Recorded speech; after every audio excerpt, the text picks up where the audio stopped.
Je suis Bayesh Mohamed, professeur technique de production et de CFAO.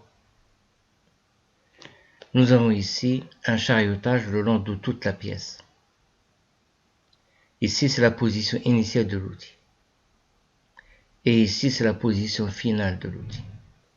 Bien sûr, je rappelle que c'est le même outil qui va se déplacer de là jusque là. Donc là, ce sont deux positions différentes du même outil. Maintenant, qu'est-ce qu'on fait? On va essayer de chercher la distance parcourue par l'outil. Donc on voit bien que l'outil, il part de là et il arrive jusque là. Je prends cette arête-là et cette arête-là. Donc la distance parcourue par l'outil, c'est ces distances-là. Ce que je vais appeler bien sûr grand L. Maintenant cette L, elle m'est inconnue. Il faut qu'elle soit égale à autre chose qui m'est connue. Par exemple, cette longueur-là, c'est la longueur de la pièce. Je la connais. Comment? Sur le dessin de définition de cette pièce-là. Donc j'ai obligatoirement cette longueur-là. Je sais que cette distance de là à là, c'est une distance de sécurité que nous avions appelée E. Cette distance de sécurité s'appelle aussi engagement, que j'appelle E. Et nous savons aussi que cette distance-là, c'est une distance de sécurité de l'arête de l'outil à la fin de la pièce, qui s'appelle E', c'est le dégagement.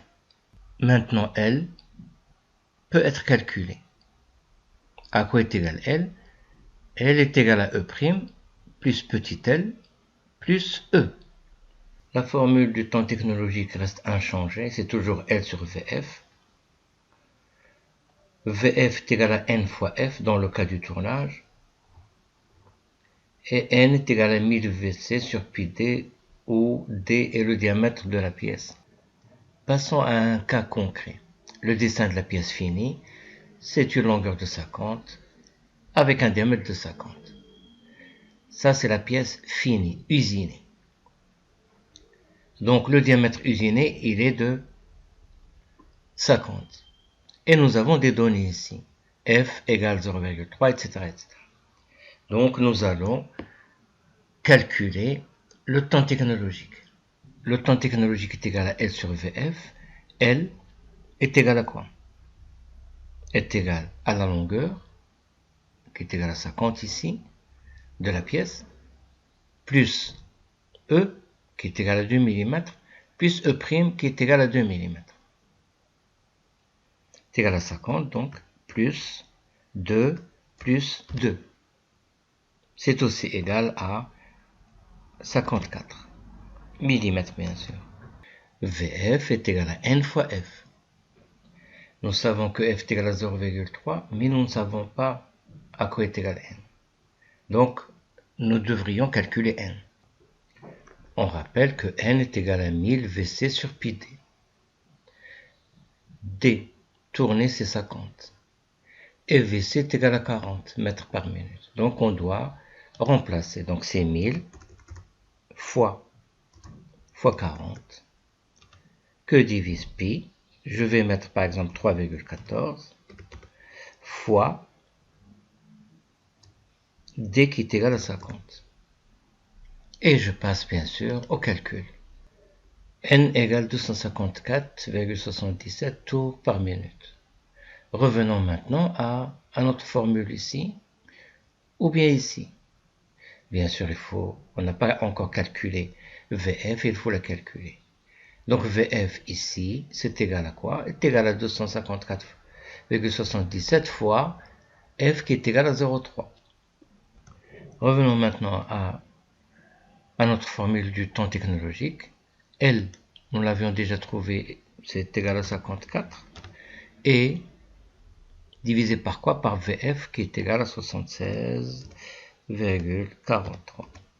Donc le temps technologique de cette opération, c'est 0,71 minutes.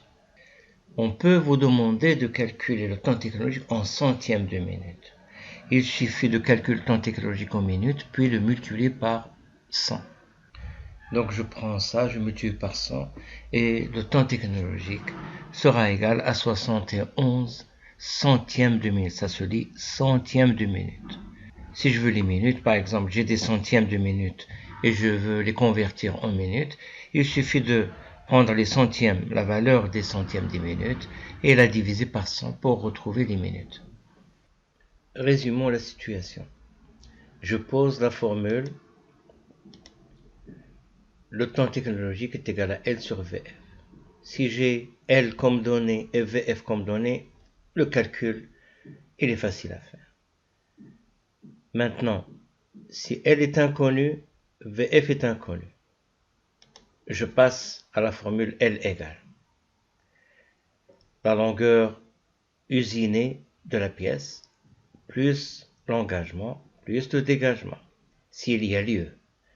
Sinon, la formule L peut être égale à 50, plus uniquement l'engagement. Dans notre cas, c'est 54. Est-ce que nous avons VF? Non. Donc, il faut poser la formule VF. Donc, VF est égal à N fois F. Est-ce que nous avons F? Oui, nous l'avons parmi les données. Est-ce que nous avons N? Non. Donc, il faut passer par les calculs de N. Est-ce que nous avons VC? Oui. Est-ce que nous avons pi? On connaît pi. Est-ce que nous avons T? C'est le diamètre tourné de la pièce. Une fois que nous avons N, nous avions F, donc on passe au calcul de VF.